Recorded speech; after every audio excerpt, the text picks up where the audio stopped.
भला हुआ मेरी माला टूट गई, मैं राम भजन से छूटी। भला हुआ मेरी माला टूट गई, मैं राम भजन से छूटी। मेरे सिर से टली बला, भला हुआ मेरी माला टूट गई, मैं राम भजन से छूटी। मैं राम भजन से छूटी। अब कहते हैं अधर द्वीप तहाँ गगन गुफा में, है निज वस्तु सारा ज्योति स्वरूपी अलख निरंजन, ये धरता ध्यान हमारा। अब इशारा बताया कबीर साहब ने, सैन दी यहां पे कि अधर द्वीप यानी एक ऐसा द्वीप जो निराधार है, जैसे आसमान बिना खंभों के खड़ा है ऊपर, इसी तरह वो अधर द्वीप बिना किसी सपोर्ट के है। वहां पहुंचने के लिए विहंगम चाल चलनी पड़ेगी, चींटी की चाल, मकड़ी की चाल, मछली की चाल, बिना किसी सपोर्ट के नहीं जा सकते आगे। लेकिन वो अधर द्वीप है, वहां पर पहुंचा केवल विहंगम यानी पक्षी की चाल के द्वारा जाया जा सकता है। वहां पर उसी चाल से पहुंचा जा सकता है, अन्यथा कोई रास्ता नहीं है। कोई सोचे कि मैं पहले चींटी की चाल चलूंगा, फिर मेरी चाल बदल जाएगी आगे जाके, फिर मैं मकड़ी की चाल चलूंगा और आगे जाके चाल बदल जाएगी, फिर मैं मछली की चाल चलूंगा, फिर चाल बदल जाएगी, फिर मैं वहां पक्षी बन के उड़ जाऊंगा। ऐसा नहीं होगा भाई, कोई गलत फहमी में मत रहना। जिसको उनके गुरुओं ने बोल रखा है कि अभी तुम मछली की चाल चलो यानी श्वासों का जाप करो, आगे जाके तुम उड़ना सीख जाओगे, ये भरम जाल है, भरम जाल। बिल्कुल गलती में मत रहना इसकी। जो गुरुजी ने आज पकड़ा दिया मेरे भाई, 100 साल बाद भी वही पकड़े नजर आओगे, वही श्वासों पे जाप चल रहा होगा। ज्यादा से ज्यादा क्या होगा कि कुछ प्रकाश, अरबों खरबों करोड़ों सूरज का प्रकाश आ जाएगा, उसको देख देख के खुश होते रहोगे कि वाह मेरे गुरु ने मुझे कितनी अच्छी चीज दे दी है, कितना आनंद आ रहा है, प्रकाश ही प्रकाश देख रहा हूं। मेरे भाई ये प्रकाश तब तक ही है जब तक तुम घट में बैठे हो, क्योंकि ये तत्वों का प्रकाश है और इसको जो देख रहा है उसको अपनी सुध नहीं है कि वो कौन है। जो दिख रहा है वो दृश्य है और तुम दृश्य में इतना खो गए हो कि तुम्हें दृष्टा का होश नहीं रहा कि दृष्टा ही सत्य है। लेकिन दृष्टा सत्य होने के बावजूद अगर खुद को नहीं जान पाता, अपने निज रूप को नहीं जान पाता, तो वो जीव ही है, वो बंधन में ही है। भूल जाना कि कभी मुक्ति होगी, कभी नहीं हो सकती। तो कहते हैं अधर द्वीप तहाँ गगन गुफा में, है निज वस्तु सारा और ज्योत स्वरूपी अलख निरंजन, ये धरता ध्यान हमारा। ये जो ज्योत स्वरूपी अलख निरंजन जो त्रिकुटी में बैठा है, ये बहुत शातिर है भाई, बहुत शातिर है। आप किसी भी गुरु के पास जाओगे, किसी भी गुरु से नाम लोगे, ये ज्योति निरंजन ये उसकी शक्ल धारण करके आपको त्रिकुटी में बैठा मिलेगा। आपका इंतजार कर रहा होगा ये कि कब ये जीव भक्ति करके त्रिकुटी में पहुंचे, इंगला पिंगला सुषमना में, और कब मैं इसको गुरु का रूप धारण करके भ्रमित करूं। ये आपको ले जाकर तरह तरह के सूक्ष्म मंडलों में ले जाएगा, रूहानी मंडलों में ले जाएगा, सोने की सड़कें दिखाएगा, हीरे मोती पन्ने ये दीवारों में जड़े हुए खजाने दिखाएगा, दूध की नदियां दिखाएगा, खंड ब्रह्मांड, सूरज चांद सितारे सब कुछ दिखाएगा। लेकिन अंत समय में सब कुछ खत्म कर देगा और आपको आपका ज्ञान नहीं होने देगा कि आप कौन हो। जैसे मैंने बताया था कि शेर को गडरिया लेके घूमेगा, सब कुछ खिलाएगा पिलाएगा उसे, लेकिन उसको कभी आजाद नहीं होने देगा, अपने निज स्वरूप को प्राप्त नहीं होने देगा, क्योंकि शेर को केवल उसका निज स्वरूप कोई दूसरा शेर ही बता सकता है, उसको शब्द का भेद बता के। तो भाई इस ज्योति निरंजन से बचना बहुत मुश्किल है। एक बार भी अगर इंगला पिंगला सुषमणा में चले गए, चाहे 5 नाम जप के जाओ, चाहे 3 नाम जप के जाओ, चाहे श्वासों के जाप सोहंग करके जाओ, चाहे बिना कोई सोहंग किए श्वासों पे ध्यान लगा के जाओ, एक बार अगर इस खोपड़ी में चले गए, जो ऊपर खोपड़ी दिख रही है ब्रह्मांड, भाई निकलने का रास्ता नहीं देगा। ये आपको याद रखना इस बात को। वहां तक तो केवल और केवल विहंगम योग से ही जाया जा सकता है, इतना समझ लो आप। और विहंगम योग क्या होता है वो मैं आपको बहुत खोल के बताऊंगा आने वाली ऑडियोज में, क्योंकि कुछ लोगों ने अपने पंथ का नाम भी विहंगम योग रख रखा है भ्रमित करने के लिए, कि कबीर साहब कहते हैं कि शब्द विहंगम चाल हमारी, तो भाई नाम ही विहंगम योग रख लिया जाए। और चाल कौन सी दी जाएगी? 5 चरणों में, 5 स्टेजेस में, 5 स्टेशन आएंगे रास्ते में। समझो इस बात को। दिल्ली से चंडीगढ़ 2 लोग जाएं, एक जाए ट्रेन में, एक जाए प्लेन में, और दोनों को गुरु मिला है विहंगम योग का। एक तो सच में विहंगम योग यानी हवाई जहाज की टिकट देता है, और एक ने अपने आश्रम का नाम विहंगम योग रखा है लेकिन ट्रेन की टिकट देता है। तो जब वो लोग चंडीगढ़ पहुंचेंगे तो क्या बात करेंगे? ट्रेन की टिकट वाला क्या बोलेगा? भाई पानीपत में तो मैंने छोले भटूरे खाए, सोनीपत में मैंने आलू टिक्की खाई, अंबाला में मैंने चाय बिस्कुट खाए, तूने क्या क्या खाया रास्ते में, तुझे क्या क्या मिला? तो हवाई जहाज वाला क्या बोलेगा? अरे भाई कौन सा सोनीपत, कौन सा पानीपत, कौन सा अंबाला, अरे मेरे सफर में तो कोई स्टेशन ही नहीं आया, मैं तो दिल्ली से चला सीधे चंडीगढ़। तो भाई यही होता है विहंगम योग। जहां पे आप हो वहीं से आप उड़ना शुरू करते हो और सीधे निशाना लगाते हो शब्द पे। बीच में कहीं नहीं रुकना होता है, कहीं भी नहीं, कोई मंडल वंडल नहीं, सीधा एक निशाना। अब ये तो दुनियावी उदाहरण था, इसलिए दोनों एक जगह पहुंच गए, चंडीगढ़, हवाई जहाज वाला भी और ट्रेन वाला भी। लेकिन भाई आध्यात्मिकता में वहां कोई नहीं पहुंच सकता। जो नाक पे ध्यान लगाते हैं, जो त्रिकुटी में ध्यान लगाते हैं, जो श्वासों में जाप करते हैं, ये कभी नहीं पहुंच सकते वहां पे, क्योंकि इन्होंने निशाना ही गलत चुन लिया है। इनके पास निशाना ही नहीं है। कोई भी पक्षी जब जमीन से उड़ता है तो ऊपर निशाना लगाता है कि कहां बैठना है मैंने जाके, चाहे वो किसी पेड़ की डाल पे बैठना हो, चाहे ऊपर आसमान में उड़ना हो, वो पहले ही अपना निशाना लगा लेता है कि मैंने जाना कहां है। तो इसी प्रकार जब मैं विहंगम योग का पूरा खुलासा करूंगा तब आप सबको बिल्कुल समझ में आएगा कि आखिर कबीर साहब की विहंगम चाल क्या है। जब तक आपने उस चाल को नहीं अपनाया, जब तक आप उस अवस्था को प्राप्त कर ही नहीं सकते, आप हमेशा जीव अवस्था में ही रह जाओगे। इतना मेरे पे विश्वास कर लो। एक एक चीज खोल के बताई जाएगी आपको, बस आप धैर्य रख के सुनते रहें।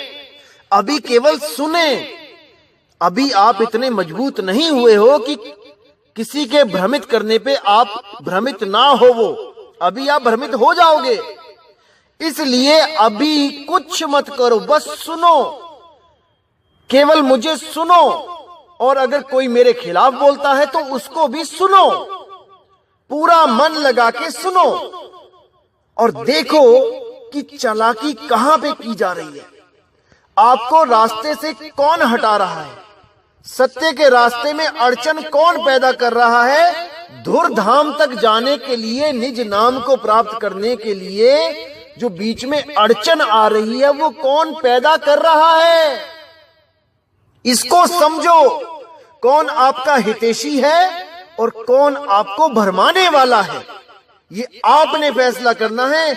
मैं नहीं बोलूंगा कि मैं सच्चा हूं और बाकी झूठे, मैं तो मूल ज्ञान रखूंगा और उसके साथ मैच आपने कराना है, अपने अपने गुरु का ज्ञान या अपने अपने उस शुभ चिंतक का ज्ञान जो आपको ज्ञान देना चाह रहा है।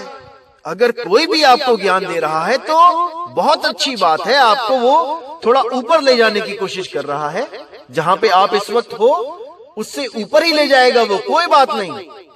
लेकिन आपने इसी जन्म में मुक्ति प्राप्त करनी है, ये थोड़े जन्म और लेने हैं, ये आप देखो। अगर तो वो धुर की टिकट देता है तब तो जी आया नो, सदके चले जाओ उसके साथ। अगर वो बीच में फंसाता है तब मेरे भाई विवेक लगा लो, फिर नहीं दोबारा मौका मिलेगा, याद रखना, पता नहीं कहां पैदा हो जाओगे। इसलिए पूरा जोर लगा दो, विवेक लगा लो पूरा। हिंदू मुस्लिम सिख ईसाई के चक्कर में मत पड़ना कि मैं हिंदू हूं, मैं केवल हिंदू भाषा के या हिंदू धर्म के सत्संग सुनूंगा, या मैं मुसलमान हूं मैं केवल मुस्लिम धर्म के सत्संग सुनूंगा, या मैं ईसाई हूं तो मैं केवल जीसस की बातें सुनूंगा, या मैं यहूदी हूं तो मैं केवल यहूदी संस्कारों की बातें सुनूंगा, या मैं सिख हूं तो केवल बाबा नानक की बातें, बाबा नानक की साखियां, दसों पातशाही की साखियां केवल वही सुनूंगा और किसी से मुझे कोई लेना देना नहीं। नहीं भाई, ट्रुथ इज यूनिवर्सल, सत्य सबके लिए समान है, वो तेरा मेरा नहीं है। लेकिन हम कबीर कबीर क्यों करते हैं? क्योंकि वो कबीर नाम से आए थे, वो सतसुकृत नाम से भी आए थे, वो करुणामय नाम से भी आए थे, जिंदा बाबा के नाम से आए थे, बूढ़ा बाबा के नाम से आए थे, राधापति के नाम से आए थे। लेकिन उनका जो कलयुग में सबसे मशहूर नाम जो 120 साल पूरे करके वो गए हैं वो कबीर था। इसलिए हम कबीर पंथी कहलाते हैं और कोई राज नहीं है इसके पीछे। हम सतसुकृत पंथी भी कहला सकते हैं, हम मुनिंद्र पंथी भी कहला सकते हैं, हम राधापति पंथी भी कहला सकते हैं, हम नानक पंथी भी कहला सकते हैं। लेकिन हमारे पास अगर सत्य हो तो जो सत्य नानक साहब ने बोला, जो सत्य कबीर साहब ने बोला, रविदास जी ने बोला, अगर वो सत्य आपके पास है तो फिर नामों को तो भूल जाओ। अरे कुछ भी बोल दो, वही कबीर, वही नानक, वही रविदास, वही मीरा, अरे वही तो है, कोई भेद थोड़ी नहीं है।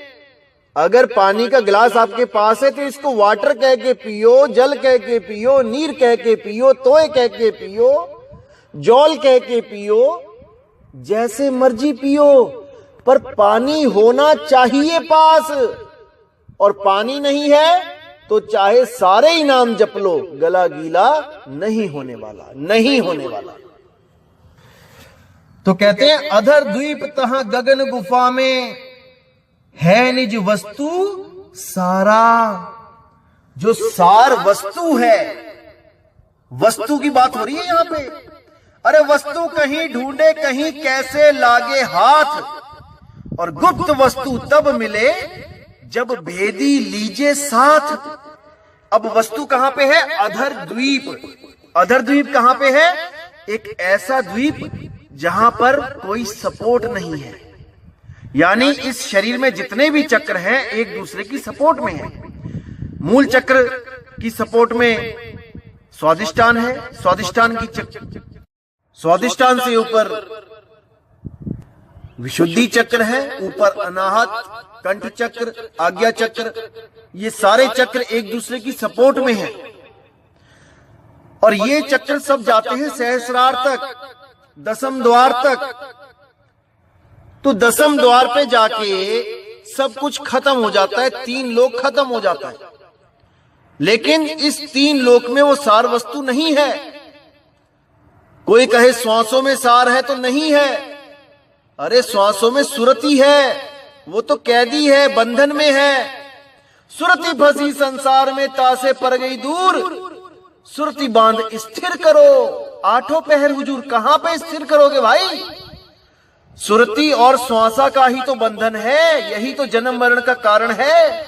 और तुम उठा के फिर से श्वासों में सुरति लगाओगे जो पहले से उसमें रमी हुई है, तो गांठ पे गांठ लगा दोगे, खोलोगे नहीं।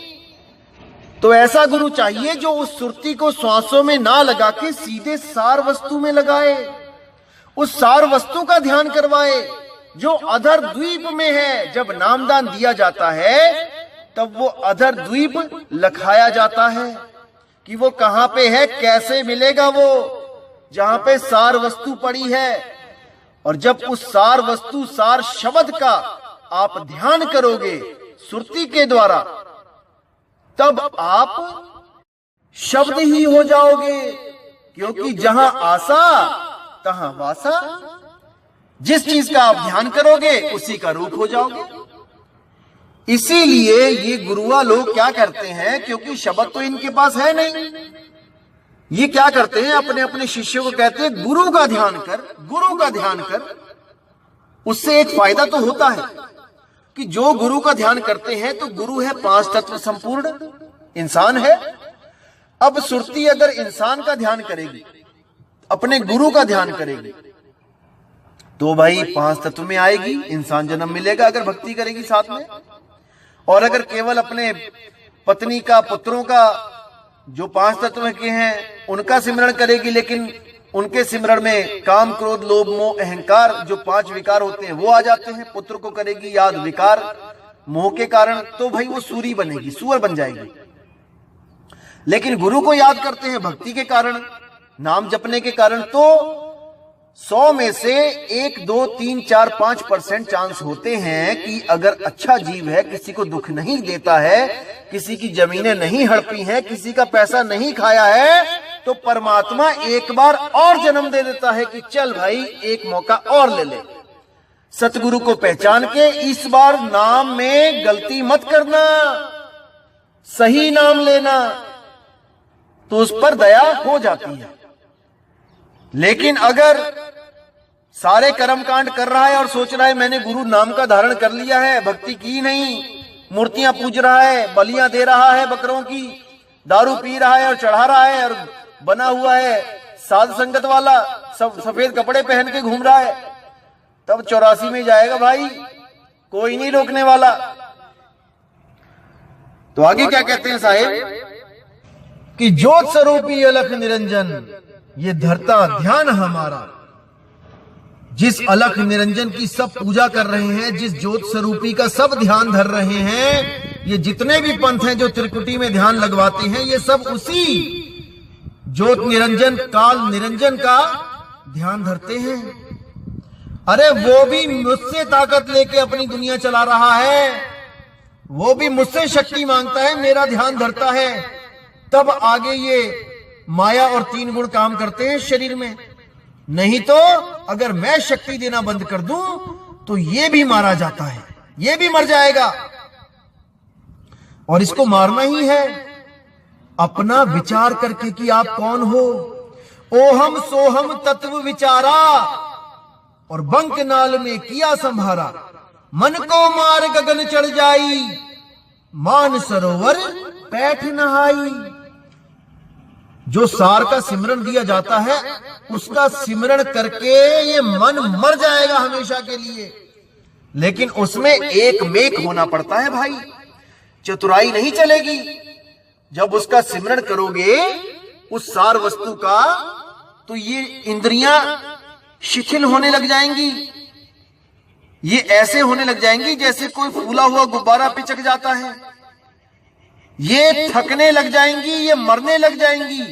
और जिस दिन आपको एक बार भी आनंद आ गया, फिर तो समझ लो कि ये कालजाल टूट गया।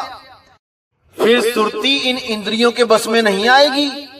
अभी तक जो सुरती इंद्रियों से भोग ले रही है, जो आनंद ले रही है, ये मन इंद्रियों के द्वारा इस सुरती को फंसा के बैठा है, उसके बाद हाथ नहीं आएगी, फिर तो मर ही गया समझो ये।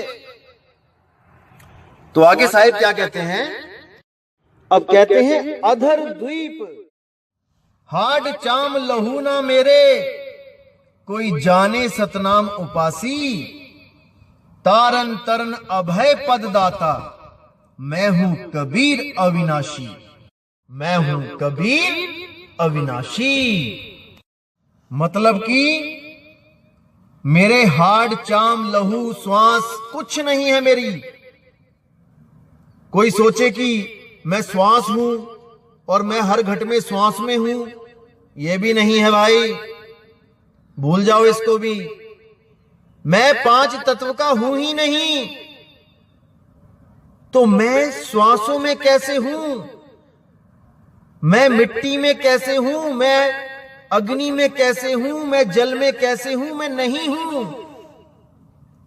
हाड चाम लहू ना मेरे, जाने सतनाम उपासी। जो सतनाम का सिमरण कर रहा है केवल वही जान सकता है कि मैं क्या हूं, क्योंकि मैं ही सतनाम हूं, मैं ही वो सतनाम कर्ता पुरख हूं जो पांच तत्वों से न्यारा अजर अमर अविनाशी है। और जो लोग सोच रहे हैं कि हम ओहम सोहम जप रहे हैं, श्वास छोड़ी ओम, श्वास लिया सोहम, या श्वास छोड़ी ओम, श्वास लिया सोहम सत्य कबीर, अरे भाई वो मुझे नहीं जान पाते, वो नहीं समझ सकते कि मैं क्या चीज हूं। मैं नी शब्द हूं, मैं नी अक्षर हूं, मैं विदेही हूं, देही नहीं हूं, नहीं हूं, नहीं हूं। और जो मुझे देही समझता है उसके जैसा नादान इस दुनिया में कोई नहीं। जो सोचता है कि कबीर कोई शरीर है, एक बाबा जी आएंगे दाढ़ी वाले टोपी पहन के, वो कबीर जी होंगे, मुझे नामदान देंगे। कई लोग अभी इस भ्रम में बैठे हुए हैं कि कोई आएगा मुझे नाम देगा, वो कबीर होगा। अरे नहीं भाई, कुछ लोग तो रोते हैं कबीर के लिए रातों में उठ उठ के कि कबीर साहब नाम दे दो। अरे नहीं भाई, वो ऐसे नहीं मिलेंगे, वो तो अपना भेद बता के जा चुके हैं भाई। अब उसके पास जाओ जिसको उनका भेद पता है। नाम हमारा सब जग लेता, भेद हमारा कोई ना कहता। अरे मेरा भेद जानेगा सोई, जाका सतगुरु पूरा होई। जिसका सतगुरु पूरा होगा मतलब जिसको स्वयं मैंने आके नाम दिया होगा, क्योंकि पूरा सतगुरु तो एक ही है, वो बंदी छोड़ एक ही तो है पूरा सतगुरु। जब तक वो किसी को भेद ना बता दे अपना, जब तक कोई जान ही नहीं सकता उसको। सो तुझ जाने जिसनो आप बुझाइंदा। अरे जिसको तू खुद आके बता दे कि तुम कौन हो, वही तुम्हें जान सकता है, अन्यथा कोई नहीं, कोई नहीं। तो कहते हैं हाड चाम लहू ना मेरे, कोई जाने सतनाम उपासी, तारन तरन अभय पद दाता, मैं हूं कबीर अविनाशी। मैं वो अविनाशी हूं जिसको कबीर कहते हैं। अरे कक्का केवल नाम है, बब्बा ब्रह्म शरीर, और रारा सब में रम रहा, ताको नाम कबीर।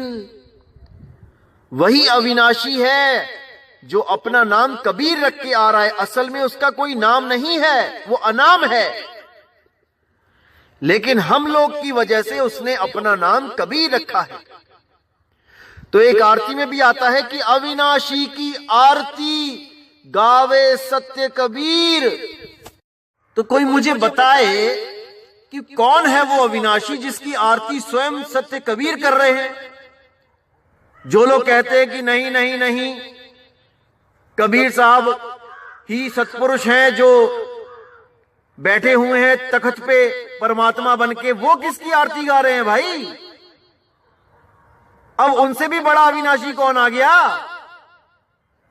किसी के पास जवाब हो तो मुझे ईमेल कर देना, नंबर भी दे दिया है, नंबर पे बता देना भाई कि कबीर साहब किसकी आरती गा रहे हैं। जितने कबीर पंथी ये बैठे हुए हैं जो कहते हैं कि परमात्मा कबीर साहब तख्त पे बैठे हैं वहां पे, तो अब वो तो तख्त पे बैठे हैं, तो ये अविनाशी कौन है फिर? भरमा रखा है सबको, सब जीवों को भरमा रखा है इन अधूरे गुरुओं ने। बस कहानियां पढ़ पढ़ के, सुना सुना के कहानियां बन गए ये कबीर। अरे हर चीज का एक भाव होता है और उस भाव को समझना सबके बस की बात नहीं होती है। इसका भाव यह है कि अविनाशी की आरती गावे सत्य कबीर, कि कबीर भी उस अविनाशी आत्मा की आरती गा रहे हैं जो वो स्वयं हैं, जो उनका निज नाम है। क्योंकि पीछे वो बोल चुके हैं कि सत्य स्वरूपी नाम साहिब का सो निज नाम हमारा, कि मुझ में परमात्मा में और तुम में कोई फर्क नहीं है, लेकिन मैं मूल सुरती हूं जो सबको चेताने आती है, और तुम एक आम सुरती हो गए हो जिसको जीव कहा जाता है, जो श्वासों के साथ तुम्हारी गांठ बन गई है। तुम श्वासों में रम चुके हो। अब तुम्हें श्वासों से अलग करने वाला कोई विहंगम योगी गुरु चाहिए जो तुम्हारी श्वासों को तुम्हारी सुरती से अलग कर दे, जड़ चेतन को अलग अलग कर दे। इसी को बोला है जड़ चेतन का करे निबेड़ा, और कहे कबीर सो हंस है मेरा। इस सुरती को जो इस जड़ श्वासों में लग गई है, इसको कोई अलग करने वाला मिल जाए तो इसकी बात बन जाए। लेकिन जितने भी मिल रहे हैं श्वासों में ही उलझा रहे हैं, श्वासों में ही ध्यान लगवा रहे हैं, दोबारा गांठ पे गांठ लगा रहे हैं, खुलवा नहीं रहे। इन्हीं लोगों को जीव पंथी बोला गया है। कबीर साहब के 12 जो पंथ काल चलाएगा उसमें एक जीव पंथी भी है। ये जितने भी सोहंग वाले हैं ये सब जीव पंथी हैं। जीव, क्योंकि जीव का नाम ही सोहंग है।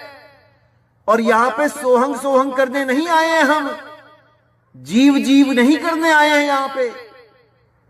यहां तो जीव को आजाद करवाने आए हैं, पीव को ध्या के, निज नाम को ध्या के, उस सार नाम को, उस आत्मा देव को ध्यान करके हम जीव अवस्था से एकदम बदल जाएंगे।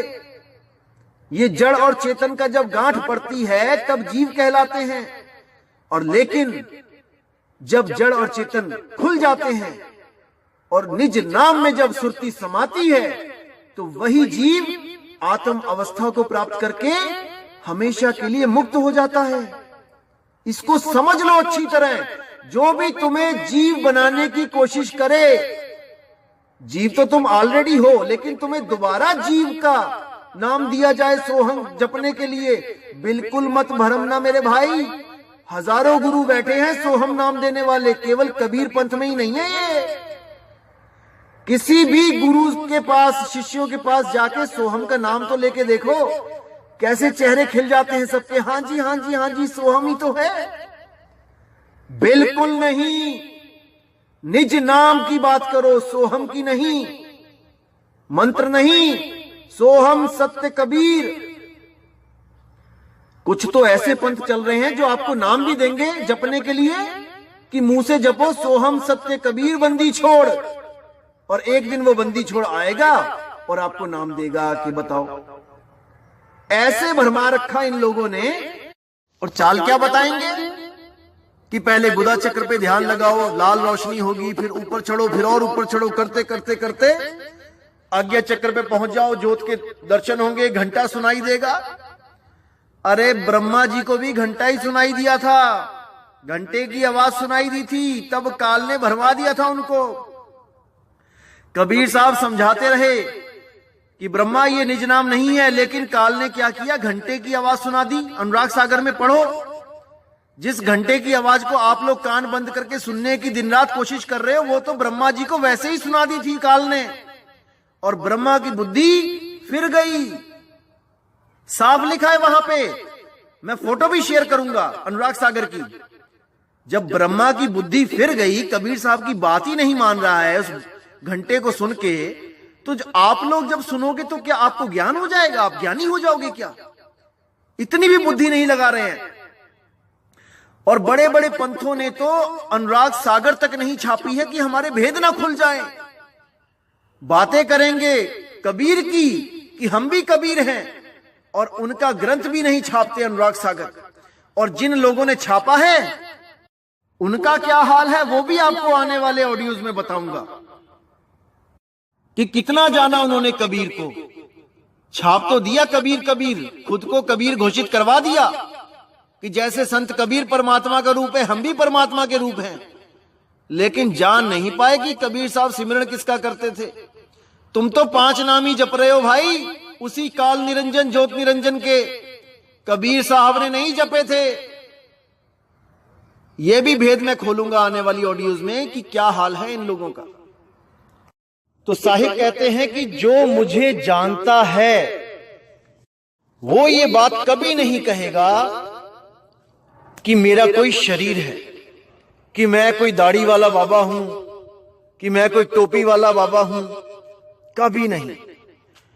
मेरे बारे में केवल वही जान सकता है जो सतनाम का उपासी है, सतनाम का उपासी, क्योंकि मैं ही सतनाम हूं। और जो पंथ ओम सोहम को सतनाम बना के पेश कर रहे हैं वो कभी नहीं जान पाएंगे, क्योंकि उनके ही मुख से सुन लो, ओम काल का नाम, सोहम अक्षर पुरुष का नाम। कबीर साहब का तो नाम ही नहीं है सतनाम में, उनके अनुसार जो सतनाम बना दिया गया है। लेकिन यहां साहिब कह रहे हैं कि मुझे वही जान सकता है जो सतनाम का उपासी है। और जब तुम्हारे सतनाम में ओम सोहम में कबीर साहब का नाम ही नहीं है, जिसको तुम कहते हो कि तीसरी बार में जो नाम मिलेगा सोहम सत्य कबीर साथ में, तो जब तक वो मिला ही नहीं तो वो सारनाम नहीं बना। सारनाम नहीं बना तो यानी कबीर साहब का नाम नहीं मिला। सतनाम में तो कबीर साहब का नाम ही नहीं देते, तुम लोग मना करते हो। तो फिर कैसे जान लोगे कबीर को? जब नाम ही नहीं जपा कबीर साहब का तो कैसे जान लिया उसको? यही भेद है। समझ जाओ बीबी, संभल जाओ कि मुझे केवल वही जान सकता है जो सतनाम का उपासी है। जैसे बाबा नानक जी हमेशा बोलते रहे, एको सतनाम, वही सतनाम कर्ता पुरुष है, अकाल मूरत है, अजूनी, जो देह से न्यारा है, जो शरीरों में नहीं आता। शरीरों में जीव आता है, जीव सुरती आती है, परमात्मा नहीं आता शरीरों में। वो किराए के कमरों में धक्के नहीं खाता, अरे वो विदेही है, उसको जानना पड़ेगा। तो दोस्तों यहीं पे मैं सत्संग को विराम देता हूं।